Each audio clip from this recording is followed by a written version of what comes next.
Con un Napoli, dicevamo prima, che riparte da una certezza, quella di Antonio Conte, che forse è il primo grande acquisto di quest'estate, ma con un Kevin De Bruyne pronto a sposare Napoli. Ieri le parole del papà avevano per un attimo spaventato, perché ha ricordato che ci sono altre piazze che possono ingolosire il figlio, ma noi teniamo la nostra linea, ovvero non si discosta da quello che vi abbiamo detto in questi giorni. Le visite mediche programmate a Villa Stuart potevano essere nella giornata di oggi o semplicemente successive agli impegni della nazionale, e così sarà. Non ci sono in questo momento indicazioni che ci facciano propendere per una trattativa saltata. Lo scambio dei documenti è ancora in atto, è vero, questo sì, ma va perfezionato chiaramente un contratto di una delle stelle del calcio europeo. Non stiamo parlando dell'acquisto del giocatore sotto casa. Certo, assolutamente sì. Continuerà a vestire la maglia azzurra, che non è quella della nazionale italiana perché non è italiano, non è più quella del Manchester City, sarà quella del Napoli. Io penso che Kevin De Bruyne sia un acquisto importantissimo, anche perché devi andare a considerare quelli che sono gli altri tasselli della rosa. Perché accanto a lui possono schierarsi giocatori del calibro di Lobotka e Anguissa, che quest'anno hanno dimostrato, e lo hanno fatto anche in passato, è quello che è tutto il loro potenziale e la loro forza. E poi io penso all'intesa, no, che c'è con un giocatore là davanti che si chiama Romelu Lukaku, hanno la stessa nazionalità, si conoscono bene. Lukaku, assistito e supportato da giocatori come Politano e David Neres, come visto nell'arco di questa stagione, sicuramente con De Bruyne lì dietro può fare veramente paura a tutti gli avversari, come in realtà ha già fatto quest'anno senza avere un giocatore del calibro di KDB alle spalle.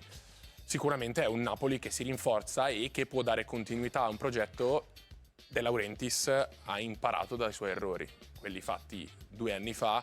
Dopo la vittoria dello scudetto Spalletti va via e il Napoli si distrugge completamente. Invece adesso la cosa più importante era tenere Antonio Conte, missione compiuta per ADL, che può contare ancora una volta sul suo condottiero, e in più metterà diversi milioni sul mercato come promesso allo stesso allenatore per rinforzare ulteriormente la rosa, cercando di limitare immediatamente quelle crepe che si erano create dopo il mercato di gennaio, che non era giustamente stato considerato soddisfacente. L'addio di tanti giocatori, l'arrivo del solo Noah Okafor, lo scudetto è un capolavoro questo di Antonio Conte, che però deve anche essere supportato nelle scelte di mercato, perché sennò si va poco lontano. E tra i modi di supportare quello che sarà il mercato ci deve essere la cessione di Victor Osimhen, perché molto dipenderà anche dai soldi che entreranno nelle casse per la cessione del nigeriano.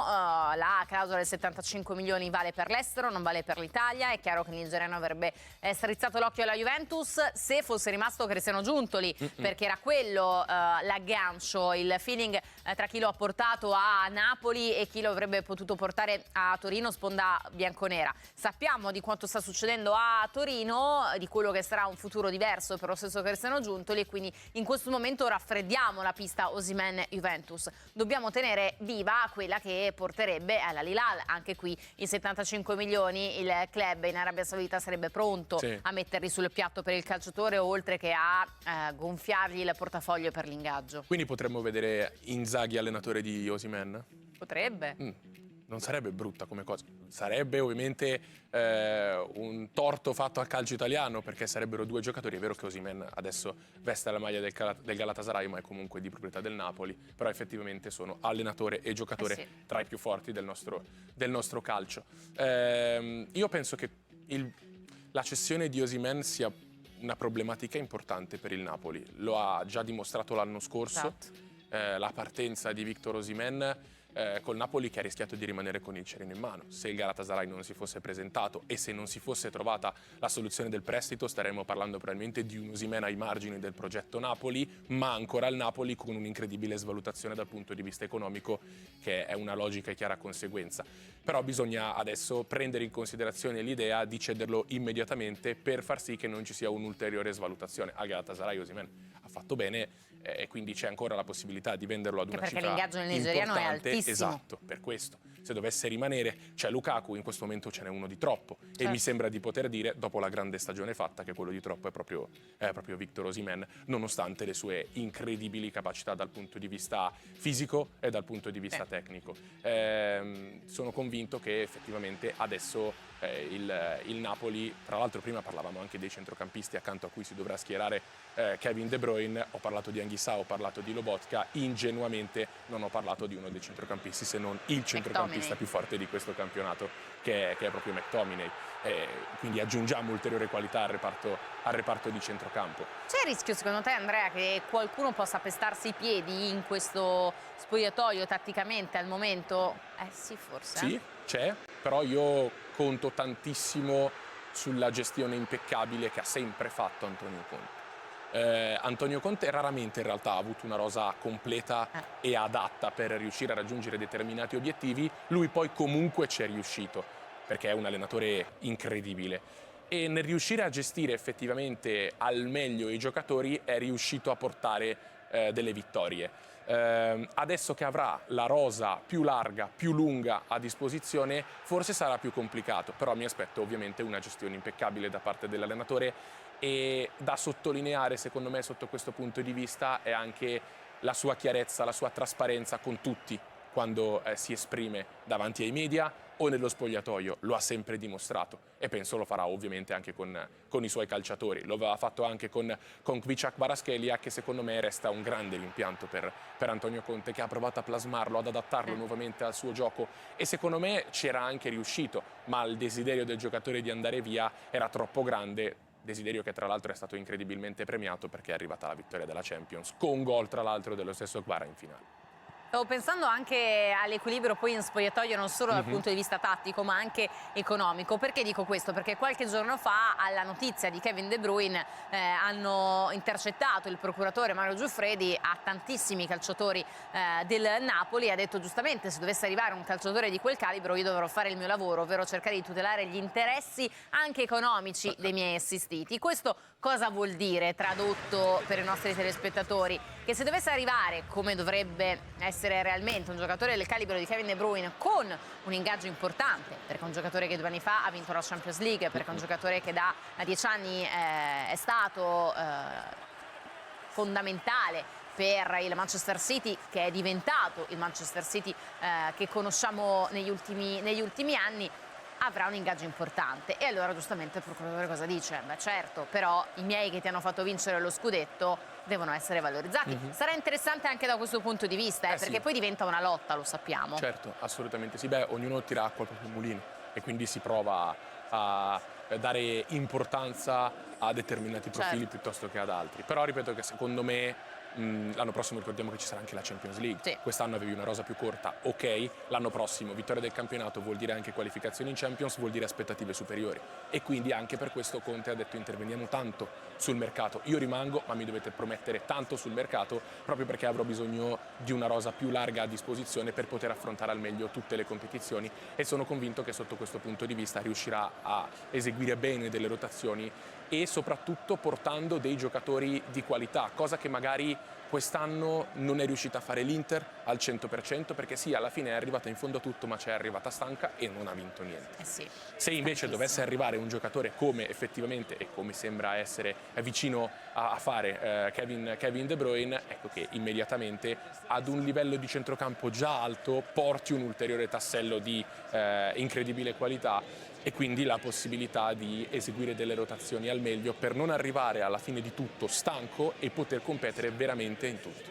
Tra l'altro stavo pensando proprio al fatto che non me ne vogliano le squadre che magari sto per citare, però io vedo un Kevin De Bruyne magari maggiormente impiegato in Champions League piuttosto che in campionato, piuttosto che nella gara che sulla carta è facile da affrontare. Ripeto, non me ne vogliono le squadre, ma magari un Kevin De Bruyne impiegato 90 minuti contro la Cremonese, al quale facciamo i complimenti per la promozione in Serie A, magari contro altre squadre faccio più fatica. Perché? Perché è un calciatore che tra l'altro è reduce quest'anno da un infortunio che lo ha tenuto fermo ai box per diverso tempo, perché comunque è un classe 91 e quindi non è più giovincello. 34, sono 34, direi di sì. Direi di sì, Non è più nonostante la Giovincelli. classe 90 vada benissimo. Sì, no, certo, assolutamente. No, ci mancherebbe, certo, assolutamente. Già, la classe 90 è perfetta. Vero? Sì, 90, 91, 92 sono gli anni migliori questi per il Ok. 90, 91, Va 92. bene. Assolutamente sì. No, beh, sono convinto che comunque sì, il discorso che hai fatto tu è correttissimo e mi è venuto in mente anche il percorso che ha fatto quest'anno magari l'Inter con Simone Inzaghi. Non erano scelte sbagliate quelle di schierare, penso per esempio a Torino-Inter, in mezzo tra le due gare col Barcellona. In Torino-Inter scendono in campo dei giocatori considerati seconde linee, Sì. se non di più. Tra l'altro nella sfida contro il Torino c'è questo nuovo modulo che prova Simone Inzaghi che dà ancora più certezze, perché diventa 3-4-3 e si scopre uno Zalewski là davanti che può fare la differenza. Ed effettivamente, se ci pensiamo, quando poi è entrato in campo nella finale di Champions, è l'unico che ha provato negli ultimi minuti a creare qualcosa, senza successo evidentemente, però almeno ci ha provato. Chissà, magari proprio da questi mini stravolgimenti che farà Antonio Conte, per poter dare spazio a tutti quanti, ci sarà la possibilità, perché no, di scoprire nuovi ruoli, nuovi volti, nuovi lati di giocatori che magari sono considerati in un modo e possono garantire di più in un altro. A proposito, davo prima uno sguardo ai quotidiani che abbiamo letto insieme, c'era un unbox riferito anche al futuro di Alex Meret, perché si parla anche di quella che potrebbe essere una nuova soluzione tra i pali per il Napoli. A mio avviso Alex Meret, ma questa è una mia opinione in quanto tale, è stato fin troppo criticato negli anni. Ha subito, secondo me, mediaticamente delle ingiustizie, perché comunque è un ottimo portiere. È un ottimo portiere, sì, assolutamente. Poi non è Buffon, no, siamo d'accordo. chiaro. Beh, Poi però non è Courtois, siamo d'accordo. È vero che nell'ultimo periodo della nazionale italiana non bisogna fare riferimento troppo Non è in Donnarumma, maniera positiva, ok. però alla fine lui è sempre rientrato tra i convocati, è sempre stato il secondo di un gigante come Gianluigi Donnarumma, campione d'Europa, quindi ovviamente è chiaro che il portiere del PSG deve essere la prima scelta, però se tu inserisci Meret come secondo è sicuramente una scelta che porta ad un significato importante. Certo. Vuol dire che Meret è considerato il secondo miglior portiere italiano dal CT, che possa essere Spalletti, come lo era per Mancini.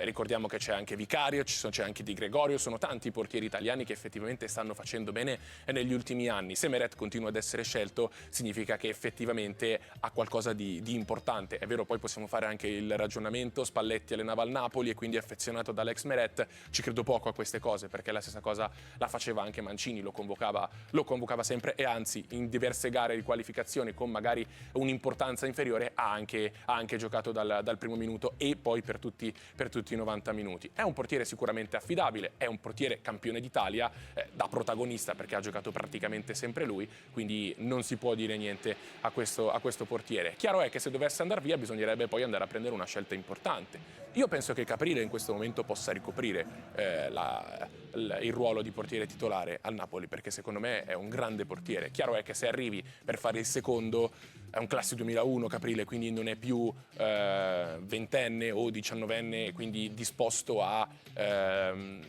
sacrificarsi e fare da secondo. Al Cagliari ha dimostrato di avere dei colpi importanti, secondo me può fare il primo. Poi ovviamente qualora dovesse rimanere Meret parliamo di tutt'altra cosa. E se non erro era Tutto Sport, o forse il Corriere dello Sport, chiedo scusa, chiedo a Stefano se possiamo rivedere per un attimo le prime pagine, che parlava proprio del futuro portiere. Era Tutto Sport con Vanja Milinkovic-Savic come giocatore citato dal quotidiano di Torino. Il rinnovo di Meret frena tutto, perché in questo caso per Tutto Sport si va verso il rinnovo di Meret, ma è stato sicuramente, non abbiamo detto una bugia, tanto criticato in questa annata, e si è parlato anche del suo futuro. Vedremo se si arriverà Milinkovic-Savic è al un altro rinnovo. portiere mica male, lo ha dimostrato. Però vanno sulla tua direzione, cioè il secondo a Napoli non può essere un portiere che chiaramente ha già esperienza come Caprile o come Vanja Milinkovic-Savic, che è un altro portiere che quest'anno è stato sicuramente protagonista tra i pali del Toro. Ci fermiamo, un piccolo break e poi... Ciao fratelli e sorelle azzurri, benvenuti su Notizie Napoli Calcio Ufficiale, il vostro canale YouTube di riferimento per le notizie sul nostro amato Napoli. Io sono il vostro reporter tifoso, connesso 24 ore con tutto ciò che riguarda il nostro club del cuore, e oggi vi porto due notizie clamorose che stanno facendo letteralmente impazzire il mondo Napoli. Parliamo di un ritorno di fiamma per Garnacho direttamente dall'Inghilterra e di un colpo di scena clamoroso sul futuro di Victor Osimhen. Siete pronti? Allora lasciate un like, iscrivetevi e andiamo dritti nel cuore del mercato azzurro. Garnaco-Napoli, ci risiamo. Dal Manchester United arriva il via libera. Tifosi del Napoli, trattenete il fiato perché sta tornando d'attualità uno dei nomi più caldini del mercato azzurro, Alejandro Garnacho. Eh sì, proprio lui, il gioiello argentino del Manchester United che lo scorso gennaio è stato ad un passo dal vestire l'azzurro. Ve lo ricordate, vero? Il Napoli era pronto a investire oltre 50 milioni di euro per portarlo al Maradona come eventuale sostituto di Kvaratskhelia in caso di cessione shock. Ma il Manchester United si era impuntato chiedendo non meno di 65 milioni e la trattativa saltò sul più bello. Ma adesso, signori miei, la situazione è cambiata completamente. Secondo quanto riportato dal prestigioso The Guardian, il Manchester United è pronto a cedere Garnacho, anche perché il ragazzo non è più considerato al centro del progetto tecnico. Tutto è precipitato dopo la clamorosa esclusione dalla finale di Europa League contro il Tottenham, che ha fatto infuriare il calciatore e il suo entourage. Da lì si è rotto qualcosa, e oggi Garnacho è ufficialmente sul mercato. Ed ecco il colpo di scena che fa sognare noi tifosi. Il Napoli è in pole position per prenderlo. La valutazione attuale? 40 milioni di sterline, circa 47 milioni di euro. Un vero affare rispetto ai 65 milioni richiesti pochi mesi fa. Un sconto di quasi 20 milioni, dovuto sia al calo di rendimento del giocatore che al fatto che lo United non farà le coppe europee nella prossima stagione e ha necessità di fare cassa. E attenzione, Aurelio De Laurentiis è pronto a scendere in campo personalmente per chiudere l'affare. Sì, amici azzurri, il nostro presidente vuole fare un regalo gigantesco ad Antonio Conte per convincerlo, una volta per tutte, che il suo futuro è a Napoli. Garnacho rappresenterebbe il colpo d'immagine perfetto, giovane, talentuoso, con margini di crescita enormi e già con una discreta esperienza internazionale. Classe 2004. Garnacho è un'ala esplosiva, velocissima, con dribbling ubriacanti e un sinistro che fa male. È il classico esterno d'attacco moderno che Conte ama plasmare. Immaginatevelo a sinistra con David Neres a destra, oppure viceversa. Ragazzi, sarebbe una coppia da urlo. Il Napoli sta cercando di accelerare. L'offerta potrebbe arrivare già entro questa settimana, per anticipare le altre pretendenti. Pare che anche il PSG e l'Atletico Madrid abbiano chiesto informazioni. Ma, come riportano gli insider britannici, è il Napoli ad avere un vantaggio concreto, grazie anche all'interesse del calciatore a vivere una nuova esperienza all'estero. Stay tuned, perché questa trattativa può diventare realtà in pochissimo tempo. Garnacho a Napoli non è più un sogno impossibile, ma una serissima possibilità. E mentre a Napoli si sogna Garnacho, c'è un altro fronte che continua a tenere col fiato sospeso la piazza, quello legato a Victor Osimhen. Il nostro bomber nigeriano è con le valigie in mano da mesi, lo sappiamo. Lo stesso De Laurentiis è stato chiarissimo. Victor ha una clausola e andrà via, ma il problema è che non lo vuole nessuno. Sì, avete capito bene, la clausola da 75 milioni di euro ha spaventato tutti, dalla Premier all'Arabia Saudita. Il Chelsea ha virato su altri obiettivi, l'Arsenal si concentra su altri profili e l'Al-Hilal non è disposto a versare cifre astronomiche a scatola chiusa. E qui arriva il colpo di scena dalla Turchia, riportato dal giornalista Zeki Uzundurukan a Fotomac. Osimhen potrebbe restare al Galatasaray. Il calciatore si sente rinato in Turchia. Dalla Premier League non ci sono offerte reali e l'Al-Hilal non è in grado di pagare subito quanto richiesto. C'è il 70% di possibilità che rimanga. Una vera bomba. Ma partiamo da un punto fondamentale. Osimhen al Galatasaray non ha mai firmato ufficialmente, quindi attenzione alle parole. Più che altro sembra che il club turco stia tentando un'operazione in stile prestito con diritto, oppure con un pagamento dilazionato. Il nodo resta sempre lo stesso, la clausola di 75 milioni.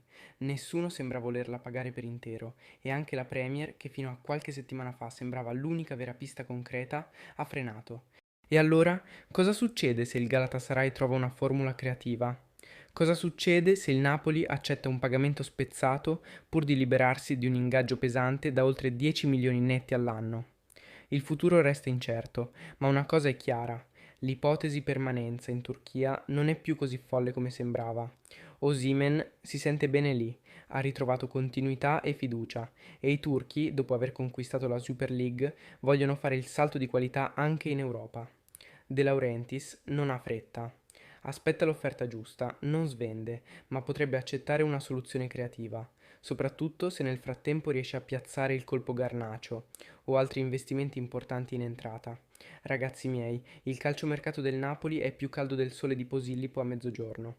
Da una parte De Bruyne, dall'altra Garnacio e in mezzo una serie di incastri e sorprese che stanno ridisegnando la rosa per Antonio Conte.